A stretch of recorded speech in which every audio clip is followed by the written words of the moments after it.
ndabasubije mwese kandi bahaye ikaze mu makuru n'ibiganiro bya radiyo yanyu. Mu Rwanda inteko ishinga amategeko iragaya guverinoma ko ikoresha nabi umutungo w'abaturage. Twarimo tubabaza tuti ni gute mwebwe mushobora kwishyura amafaranga umushinga utaratangira uri kuri 0%, niyatangiye ugasanga irimo iragenda buhoro, kuko iyi nyigo iza gukorwa ibyo bihano byose leta igenda icibwa ntago twari kubicira. Uwo ni perezida wa komisiyo y'inteko ishinzwe kugenzura imikoreshereze y'ingengo y'imari ya leta Bwana Muhakwa Valence wumvikanishije ko batanyuzwe n'ibisobanuro bya Minisiteri y'Imari. Mu Rwanda inteko ishinga amategeko iragaya guverinoma ko ikoresha nabi umutungo w'abaturage. Mu Rwanda kandi urukiko rukuru rw'ubucuruzi rwatangiye gusuzuma ubujurire kuri cyamunara ya hoteli y'umuryango wa nyakwigendera Assinapol Rwigara. Ambasaderi w'Ububiligi Johannes Swinen wari mu Rwanda hagati y'1990 n'1994 asanga gusubika igitaraganya inama yagombaga guhuza u Rwanda n'Ububiligi i New York bigaragaza ko uruhande rw'u Rwanda rutiteguye ibiganiro. Naho inaha muri Leta Zunze Ubumwe za Amerika Kongere yatangiye icyumweru cy'impaka zitoroshye ku bijyanye n'amafaranga guverinoma izakoresha. Aya makuru hamwe n'andi twabateguriye ni mu kanya ku buryo burambuye, nimujye kure. Turaya ku makuru avugwa hirya no hino ku isi. Umushinjacyaha mukuru Karim Khan wa CPI, urukiko mpanabyaha mpuzamahanga ruhoraho, arasaba abacamanza barwo uruhushya rwo kuzura nketi ku byaha by'intambara n'ibyaha byibasiye inyokomuntu muri Afghanistan. Thomas Kamerindi abahiye inkuru.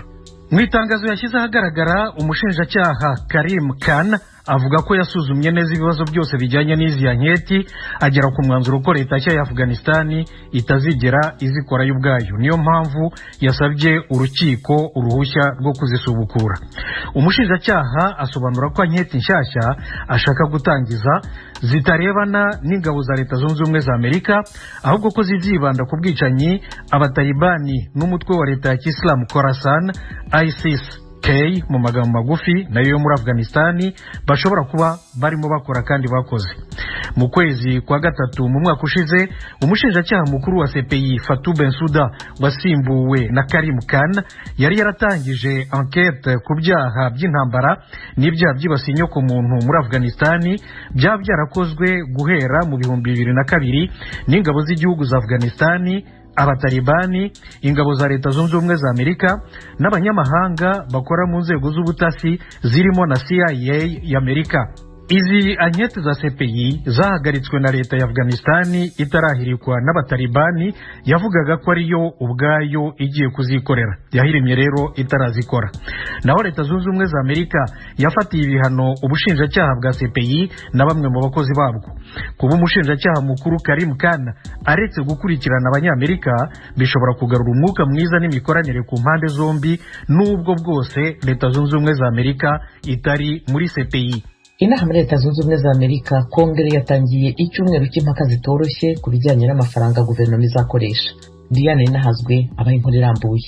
Ino ndwi ifatwa nk'ikomereye cyane Perezida wa Amerika Joe Biden, kuko abarongoye abandi mu mugambi w'abademokrate asanze anakomokamwo bagabanije amadolari agera ku matiriyoni 3.5 mu yari yategekanijwe kuzokoreshwa mu migambi ngenderwako yo gusanura igihugu yiswe Build Back Better. N'amafaranga yagabanijwe kugira ngo abashinga amateka bari bafise amakenga ku bwinshi bw'ayo mafaranga uyu mugambi uzosaba bawushigikire wemerwe leta itarengeje ikiringo cotuma icibwirizwa kugara. Umugambi wo kwihweza umutahe wagenewe gusanura amabarabara hamwe n'izindi nyubako ubwayo wonyene ungana na tiriyoni 1 y'amadolari. Wari kwihweza no munsi kuwa mbere, ariko wegezwa inyuma gushika ku munsi wa kane mu gihe impari n'ibiganiro bikibandanya. Uyu munsi kuwa mbere kandi bitegekanijwe ko inama nkenguzamateka ikorana kugira ngo yige ingene leta itokugara imbere yo ku munsi wa kane, ari nawo munsi wa nyuma w'umwaka wo gushikiriza integuro y'amafaranga igihugu kizokoresha mu bisata bitandukanye. Perezida wa Amerika Joe Biden umukuru w'inama nshingamateka Nancy Pelosi hamwe n'umukenguzamateka arongoye abandi mu mugambi w'abademokrate muri Sena Schumer bo baza batanguye imishikirano igamije kuraba ingene abashingamateka n'abakenguzamateka base kwemeza imigambi irimwo iyiduzwa ry'amatagisi ku mashirahamwe n'abatunzi hamwe no gusanura igihugu bishobora gutwara trillioni 3.5 z'amadolari bohesha bakemeza iyo migambi yose.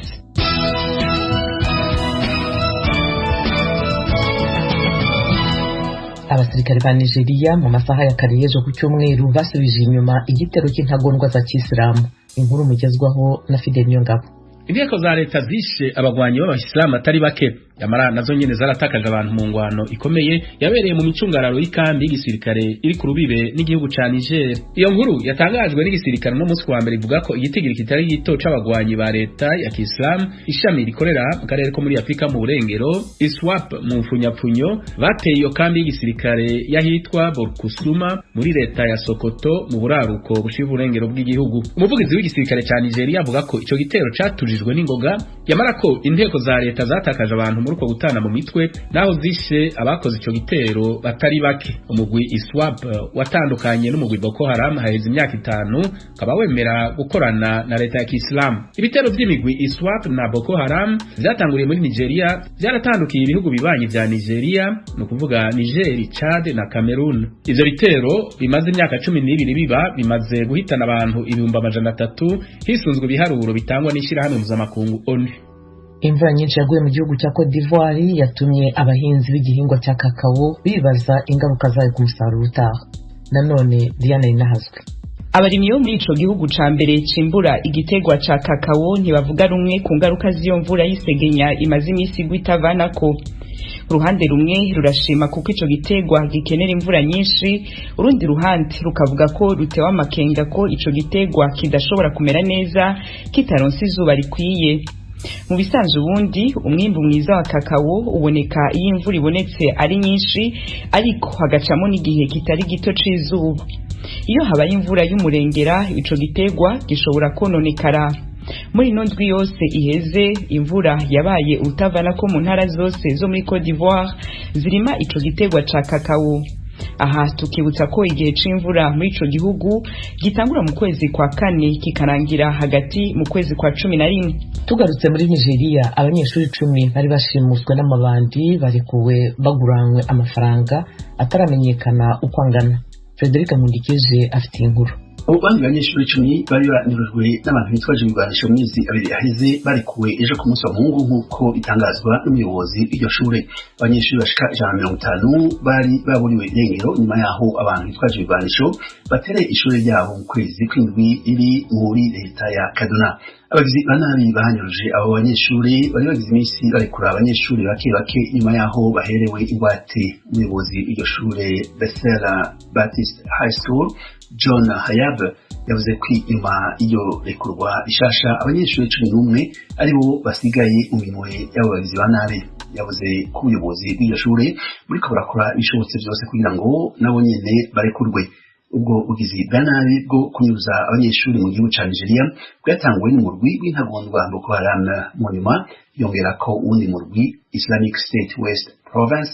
Yamara muri iki gihe hari n'iyindi mirwi y'abagizi ba nabi isigaye ikoresha ubwo buryo bwo kurondera amafaranga ingwate. Abi haramwe mu makuru avugwa hirya no hino ku isi, barakoze bagenzi bacu bayatugejejeho. Ni kuri radio yanyu Ijwi ry'Amerika ivugira Washington DC mu Kirundi no mu Kinyarwanda. Mwakurikira kandi ibiganiro byacu ku rubuga rwa internet kuri wa3.radio.com. Tujye noneho mu karere k'ibiyaga bigari bya Afurika. Mu Rwanda, komisiyo ishinzwe gukurikirana imikoreshereze y'imari n'umutungo by'igihugu iranenga uburyo guverinoma yaka inguzanyo itarategura neza imishinga ibiteganya gushoramo ayo mafaranga. Inkuru ya mugenzi wacu w'i Kigali mu Rwanda, Asumta Kabuye. Muri raporo y'umugenzuzi mukuru w'imari ya leta y'umwaka wa 2019-2020, umugenzuzi mukuru w'imari ya leta yagaragaje ko inguzanyo leta ifata mu mahanga zidacungwa neza. Kuri uyu wa mbere, ubwo abakozi ba Minisiteri y'Imari n'Igenamigambi bari imbere ya komisiyo y'inteko ishinga amategeko ishinzwe gukurikirana imikoreshereze y'umutungo wa leta, abadepite bagaragaje ko inguzanyo leta isaba zidatanga umusaruro ku baturage. Nimba twabonye loan tukishyura ibikorwa bitaratangira, kuki twishyura tutakoze? Ntabwo byumva ko tuba duhomba. Twebwe hano nta minsi ibiri ishira ndababwiza kuri ratification wagira ngo tuba tuguruka, barazirondora niyo zaba 10 dutaha duhaguruka mu ntebe tumaze kuziratifiya, ariko bikababaza nka project tumaze kwemeza hagashira imyaka ingahe n'ingere kuvugwa muri report, turi kwishyurira ubusa project itaratangira, miliyoni zikagenda kubera noneho ukatubwira ngo tugiye kuimprovinga imikoranire. Icyo gisubizo urumva twacyakira gute? Ariko uziko muri ayo mafaranga harimo n'ayawe buri ayo yo ntiwanayarengera. Ubu ntiwanarengera ko harimo n'ay'umukecuru uwo wagiye kugurisha ibijumba ku isoko. Uriya muntu ubona amafaranga yo kwambara inkweto bimugoye, ariko ukavuga ngo gihe nibazanira fayiro nzishyura ndebe ko commitment changes igihe cyageze. Ntabwo ari ntabwo itangazamakuru ryabashije kumenya umubare w'imishinga yasabiwe inguzanyo bikarangira ihombye cyangwa idashyizwe mu bikorwa mu gihe cyateganijwe, kuko amasaha menshi abadepite n'abayobozi ba Minisiteri y'Imari n'Igenamigambi bayamaze bari mu muhezo. Nta nubwo twamenya ibigo by'imari, amabanki cyangwa se ibihugu ayo madeni yaturutsemo. Gusa abanyamakuru aho baje kwemererwa kwinjira mu cyumba cy'inama basanze abadepite basaba ko bari bashinzwe gushyira mu bikorwa iyo mishinga yahombeje leta bakwiye kuryozwa uwo mutungo. Kuko amafaranga yishyuwe atagomba kwishyura ni amafaranga y'umusoro w'umuturage apfuye ubusa. Ninde utarakoze icyo yasabwaga ngo tumubaze azayagarure? Aya mafaranga yose ari za penalties za commitment charges yagiye yishyurwa atari ngombwa, hagomba kubona responsibility y'umuntu uzayagarura. Wa muntu twayiteze ko azashyiramo amafaranga yarayabuze. None niyo mpamvu twatangiye kwishyura, tugeze kuri miliyoni 62. Umuturage twari twasinyiye nta gikorwa na zero, nta na rimwe umuturage arabona. Twakwicara tukishima ko mubaye excuse, nta responsibility hari, uwabatengusha n'uwo partner wanyu kandi rimwe mwamuhisemo. Nta bisobanuro abakozi ba Minisiteri y'Imari n'Igenamigambi babashije guha inteko. Gusa umuyobozi w'ingengo y'imari muri iyi minisiteri Marie Ange Ingabire yumvikanye asaba imbabazi ku makosa yagaragaye mu micungire y'imari ya leta. Tugiye kwikubita gashi kugira ngo ahantu hari ibibazo habe collaboration n'imikoranire inoze kurusha. Commitment ya Minecofin niyo ngiyo ntabwo bishimishije. Perezida wa komisiyo y'inteko ishinzwe kugenzura imikoreshereze y'ingengo y'imari ya leta Bwana Muhakwa Valence yumvikanishije ko batanyuzwe n'ibisobanuro by'iyi minisiteri. Batugaragarizaga ko rimwe na rimwe atari bo bashyira mu bikorwa iyo mishinga, ikibazo kikimukira kubashyira mu bikorwa iyo mishinga. Ni nayo impungenge twarimo tubabaza tuti ni gute mwebwe mushobora kwishyura amafaranga umushinga utaratangira uri kuri 0%, niyo yatangiye ugasanga irimo iragenda buhoro, kuko iyi nyigo iza gukorwa ibyo bihano byose leta igenda icibwa ntago twari kubicira. Hagiye gushira ibyumweru 3 komisiyo y'inteko ishinga amategeko ishinzwe gukurikirana imikoreshereze y'ingengo y'imari ibaza ibigo bya leta na za minisiteri uko byakoresheje umutungo w'igihugu. Ibibazwa ubu ni ibyasohotse muri raporo y'umugenzuzi mukuru w'imari ya leta y'umwaka wa 2019-2020. Perezida w'iyi komisiyo agasobanura ko abo bakiriye bose basanze bafite ibibazo mu micungire mibi y'umutungo w'igihugu. Raporo y'umugenzuzi mukuru w'imari ya leta y'umwaka ushize igaragaza ko leta y'u Rwanda yahombye miliyari 8 na miliyoni 600. Umugenzuzi mukuru w'imari ya leta yari yatangaje ko ayo mafaranga yaburiwe mu gusesagura umutungo w'igihugu. Kugeza ubu urwego rw'igihugu rw'ubugenzacyaha RIB nirwo rukurikirana abanyereza umutungo wa leta. Mu gihe dutangaza iyi nkuru nta muyobozi twari twakamenye wahaniwe amakosa aba yaragaragajwe muri raporo y'umugenzuzi mukuru w'imari ya leta. Muri ibi bihe kandi abayobozi b'ibigo na za minisiteri basigaye babazwa na komisiyo y'inteko hari umukozi wa RIB. Assumpta Kaboyi, Ijwi ry'Amerika, i Kigali. Tukiri mu Rwanda, urukiko rukuru rw'ubucuruzi rwatangiye gusuzuma niba rwakwakira ikirego cy'ubujurire cyatanzwe n'uruganda rw'itabi rwa nyakwigendera Assinapol Rwigara gisaba guhagarika cyamunara ya hoteli y'umuryango wa Rwigara iri mu mujyi wa Kigali. Mugenzi wacu Eric Bagirubusa aratubwira uko iburanisha ry'uyu munsi ryagenze. Umucamanza yatangiye yibutsa impande zombi ziburana muri urubanza impamvu zateye uhagarariye uruganda rw'itabi rwa nyakwigendera Assinapol Rwigara kujurira icyemezo cy'umucamanza wa mbere mu rukiko rw'ubucuruzi. Mu kwanga ikirego cy'uruganda Premier Tobacco Company Limited, urukiko rwavuze ko cyatanzwe binyuranije n'amategeko. Rwavuze ko PTC itabanje kwandikira umwanditsi mukuru isobanura impamvu z'ikirego cyayo cyihuta. Maître Janvier Rwagatare wunganira uruganda PTC yabwiye urukiko rukuru rw'ubucuruzi ko bandikiye umwanditsi mukuru uretse ko bitari na ngombwa mu gihe bafite urubanza rw'iremezo. Yasobanuye ko bandikiye umwanditsi mukuru abasubiza nyuma y'ibyumweru bibiri bihabanye nuko yagombye kuba yarasubirije mu minsi 3 nkuko biteganywa n'amategeko. Avuga ko batanze ikirego cyihuta kuko babonaga umwanditsi mukuru ari kubatinza kandi cyamunara yegereje. Maître Henri Pierre Munyengabe wunganira banki y'ubucuruzi yakorera banki yabwiye urukiko ko PTC yagaragaje ko yatanze ikirego mu buryo bwubahirije amategeko umucamanza ku rwego rwa mbere yamaze kubifataho icyemezo kuko ntabyo yabonaga muri dosiye. Umucamanza yabajeje uwunganira iyo banki niba nyuma barabonye inyandiko uruganda PTC rwandikiye umwanditsi mukuru. Maître Munyengabe yemeza ko bazibonye. Urukiko ruvuga ko icyo ari cyo cyo guheraho rusuzuma niba ikirego cyo kwa Rwigara cyakwakirwa cyangwa kitakwakirwa kuko uruhande baburana rwemeza ko rwabonye ibihamya ko bandikiye umwanditsi mukuru. Maître Janvier Rwagatare yibukije urukiko rukuru rw'ubucuruzi ko mu mwaka wa 2017 rwafashe icyemezo mu rubanza rwabaye itegeko kibuza kongera gutanga ibyemezo bigurisha ingwate zo kwa Rwigara igihe cyose ingwate ku bwishingizi bwa nyakwigendera itari yakavuye mu nzira. Yavuze ko nubwo bimeze bityo cyamunara yo kugurisha hoteli yo ikomeje gukorwa. Yavuze ko kuri urwo rubanza rwabaye itegeko nta rundi rubanza rwigeze rurukuraho bityo ko rugifite agaciro karwo. Ubunganira koje banki yavuze ko ibivugwa n'uruhande baburana bitari ukuri. Yasobanuye ko kukirebana n'ubwishingizi bwa Rwigara urukiko rwategetse Prime Insurance kwishyura koje banki amafaranga miliyoni 540 y'ubwishingizi bwa Rwigara.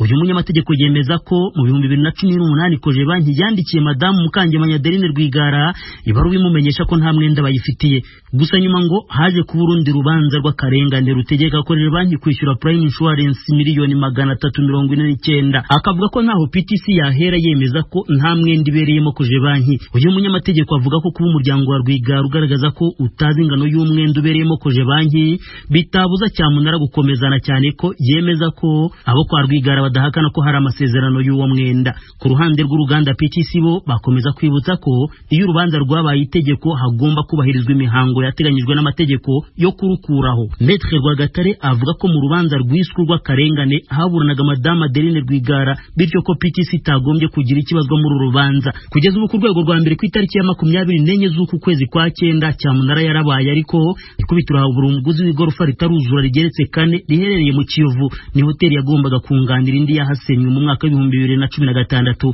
Biteganijwe ko umuhesha w'inkiko yongera gufata indi minsi 7 agatanga urubuga ku bapiganirwa nk'uko twabisobanuriwe n'umwe mu banyamategeko. Ni ipiganwa rikorwa mu buryo bw'ikoranabuhanga. Amakuru ijwi rya Amerika riheruka iyi nyubako yahawe agaciro gasaga miliyari 1 y'amafaranga y'amanyarwanda muri cyamunara. Iki cyamunara rirazi kurikirana n'indi cyamunara y'itabi n'imashini by'uruganda rwa PTC byo kwa Rwigara byabaye mu 2018. Icyo gihe leta yishyuzaga umuryango miliyari zibarirwa muri 6 z'amafaranga. Nakayaba ikigo cy'igihugu cy'imisoro n'amahoro cyavugaga ko batishyuye nk'imisoro mu bihe bitandukanye. Umuryango wo kwa Rwigara wo ukomeza kumvikana utsembuga hakana icyitwa umwenda aho kiva kikagera, ukavuga ko nta muntu wari we wese cyangwa leta babereyemo umwenda. Bemeza ko ubutegetsi bubibegekaho mu mugambi wo kubatwarira imitungo yaba yimukanwa n'itimukanwa. Urubanza rwa none rwa rwitabiriwe cyane n'abavandimwe bo kwa Rwigara barimo abahoze ari abakozi b'uruganda rw'itabi. Hatagize igihinduka ku itariki ya 30 z'uku kwezi kwa 9 nibwo umucamanza azafata icyemezo cyakira cyangwa ubujurire bw'urubanza rwo kwa Rwigara rusaba guhagarikisha cyamunara ku mitungo yabo. Bagira ubusayirwe rya Amerika i Kigali. Ambasaderi John Swinen wari uhagarariye Ububiligi mu Rwanda kuva mu 1990 kugeza mu 1994 aranenga imyitwarire y'ubutegetsi bw'u Rwanda yo kudashaka kuganira ku kibazo cya Paul Rusesabagina. Ambasaderi Swinen abihera ku isubikwa ry'itaraganya inama yagombaga guhuriza abaminisitiri b'ububanyi n'amahanga b'ibihugu byombi i New York. Mugenzi wacu Temistoke Mutijima aratugezaho ibindi kuri iyi nkuru. Mu nyandiko y'isesengura icyo umunyapolitiki agarukaho nuko ikatirwa rya Paul Rusesabagina ufite ubwene gihugu bw'Ububiligi hamwe n'ibyo minisitiri w'ububanyi n'amahanga w'Ububiligi Madame Sophie Villemes yarivuzeho ko ataha ubutabera buboneye byakuruye umwuka mubi mu mibanire ya Kigali na Buruseli. Icyakora Bwana Swinen agasanga ibyo Madame Villemes yakoze n'ibyo yatangaje ku rubanza byari byemewe n'amategeko kandi bifite ishingiro. Mu nyandiko ye Swinen avuga ko ari ngombwa ko ibihugu bibiri bisanzwe bifitanye imibanire myiza bigirana ibiganiro mu gihe hari ukunyuranya mu bitekerezo mushobora gushyira mu kaga iyo mibanire yabyo. ku bwa ambasaderi Swinen ibyo minisitiri w'intebe wungirije w'Ububiligi icyarimwe na minisitiri w'ububanyi n'amahanga yatangaje ku rubanza rwa Rusesabagina ni inkurikirane y'impungenge diplomasi y'Ububiligi itahwemye kugaragaza kuva ku itabwa muri yombi ritavugwaho rumwe rya Rusesabagina ashimuswe yewe no mu rubanza. Uyu akavuga ko mu rubanza uburenganzira bw'ubwunganizi butubahirijwe kandi umuburanyi akaba atarabonye ubutabera buboneye. Iseswa ry'inama ryatangajwe n'ubutegetsi bwa Kigali butanga impamvu ku bwa Bwana Swinen ibabaje y'agasuzuguro Ububiligi ngo bwaba bushaka kugaragariza u Rwanda umufatanyabikorwa wabwo. Gusa uyu mudiplomate agasanga yaba imyitwarire y'ubutegetsi bw'u Rwanda cyangwa se imvugo bwakoresheje nta mwanya bifite mu mibanire isanzwe, na cyane cyane mu gihe hari amahitamo yo guhurira ku meza y'ibiganiro bituje mu rwego rwo gusobanura neza aho buri umwe ahagaze no kwirinda ko havuka ibindi bibazo. Akavuga ko ubusanzwe muri diplomasi ibiganiro binyuze mu kuri no mu bwubahane bishobora gukoreshwa nk'umuti uboneye mu gihe hari ikibazo. Icyakora Swinen wahoze ari ambasaderi w'Ububiligi mu karere k'ibiyaga bigari agasanga Perezida Kagame n'abamushyigikiye basa nk'abadakunda ibiganiro. Ati byashoboka ariko ibyo kuganira batabishoboye, bihunza ibiganiro mpaka byimbitse aho abantu baganira bungikanya ingingo buri umwe ku rwe ruhande kandi bigakorana ubwitonzi mu buryo busobanutse kandi bwatekerejweho. Bwana Swinen muri iyi nyandiko ye avuga ko akenshi na kenshi hari aho biba ngombwa kwihanganira imyitwarire igaragaza intege nke mu bwenge no mu burere nk'agasuzuguro n'ubwirasi, kwiyemera no kwirata, gutukana no gushinjanya, ibinyoma cyangwa se inkuru z'ibice zituzuye. Uyu akavuga ko abahanga mu gushishoza badakunda imvugo zikarishye. Ambasaderi Swinen avuga ko mu by'ukuri isomwa ry'urubanza rwa Paul Rusesabagina n'ingorane zikomeje kuriherekeza bikwiye gutanga isomo ngo hatabaho kwicuza kurenzeho. Akavuga ko gahoro gahoro hari ibintu bigenda bisobanuka kurushaho. Uyavuga ko kwihanganirwa no gushimagizwa ibikorwa by'ubutegetsi bwa Perezida Kagame byakiranwe ubu biteye ugushidikanya gukomeye yewe bikwiye no kwibazwaho. Avuga ko ibikorwa by'umwijima by'ubwo butegetsi bigenda byaguka ku buryo bigoye kubihisha cyangwa se kubisigiriza. Ati ubwo ibyo Bwana Kagame yakingaga abantu mu maso birimo kugwa kandi n'abashimagiza ibikorwa bye buhumyi bagenda bagabanuka mu gihe runaka, benshi ubu baravuga bati birahagije. Kagame agomba gusubizwa ku murongo akanaryozwa ibikorwa bye bihonyora uburenganzira bwa muntu byaba ibyo muri iki gihe n'ibyahahise. Uyu akavuga ko icyuho cy'umuryango mpuzamahanga cyo kwishinja kutatabaye u Rwanda muri jenoside Kagame yakomeje kwikingamo cyenda kurangira.